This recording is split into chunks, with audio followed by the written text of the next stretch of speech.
Welcome back to CTV Morning Live. It is always great when you can sit back and be able to laugh, and that really good gut-wrenching laugh that just makes you feel very, very alive. And it's very difficult to be able to do that. Comedians have that ability and they have that talent, and there's a wonderful festival that's actually coming up. Cracking Up the Capital Comedy Festival. Joining us from there is John Helmkay. Great to have you here on the show.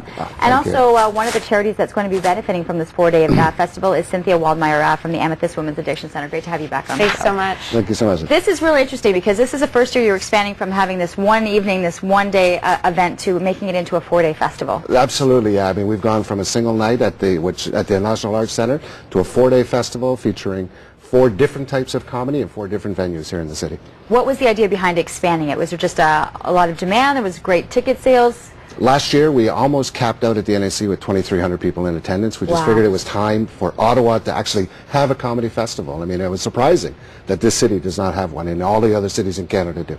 It is really interesting. So you've been able to do this. You have big names coming in. Give us a little rundown of some of the facilities that are being used and the type of comedy that people can expect. Sure thing, yeah. So 4 nights. First night, we're doing our Women of Comedy event with Deb McGrath and Sheila McCarthy from Little Mosque on the Prairie at the Arts Center here downtown at the Gallery. We also are at the Algonquin Theatre, the new theatre, for an improv night with the magnificent Colin Mockery and teams from Ottawa U and Carleton U doing improv games. We're at the Museum of Civilization for an Aboriginal comedy evening with 3 of the best comics from across Canada. And then on the Saturday night, our finale, we're at the National Arts Center in Southam Hall, trying to pack in 2,300 seats again, so please come.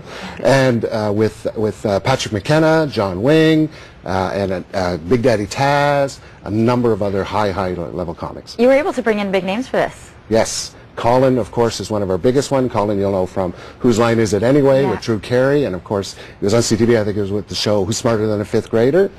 Very, very funny guy, Patrick McKenna, one of the best-known comedians. You'll know his face if you don't remember his name you'll know from the Red exactly. Green Show and Traders. Very, very funny man. It's wonderful to be able to see the expansion and bringing in such big names, but there's also the charitable aspect. So what was it like? You know, I know that there's a variety of charities that are benefiting, but for Amethyst, this is crucial. Yeah, exactly. I mean, like most nonprofits, we're always in need of more funding, and it was really great to hear from John because the Women in Comedy Night, we are a women's organization. We help women struggling with addictions to substance and gambling. So this really matched up for us, and we saw, okay, this is a women-targeted event. We are a women's organization, and it's going to be a night of fun. People are going to be able to laugh, which is always nice in this kind of weather, having that kind of, you know, excuse to have a good time. So we're really thrilled to be partnering up. Was it interesting for you to see the dynamics of how it's broken down, that the Women of Comedy helping a women's charity, Aboriginal, you know, that it was a nice branch out for you? Yeah, I think it kind of personalizes it in a way. It's not just like a random, you know, we're benefacting Amethyst, but you're not really sure why. It's obvious the reason for it. Yeah, I mean, our objective, we have 3. You know, one was to raise awareness and destigmatization about mental health. That's why we brought in all mental health charities and programs involved in this, specifically the Royal Ottawa as our primary. YSB benefiting from the improv and using a younger generation. Dave Smith Youth Treatment Center, and then the Wabineau Center for for Aboriginal Health, which is benefiting on the Aboriginal evening.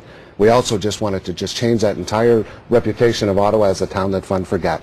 We need to laugh here. We need to have more fun here. So we wanted to create an event that would allow that. It is amazing how therapeutic a good laugh is, though, isn't it? Especially the first week of February. Come on. Yeah, it's the perfect the bill is in, right? Crackingupthecapital.com, crackingupthecapital.com. They can go there, see the different shows, purchase tickets, everything's Absolutely. there. Check us out now. We have a sale, 25% off until January 15th. So check us out this week. Awesome. Knock, knock. Thank you.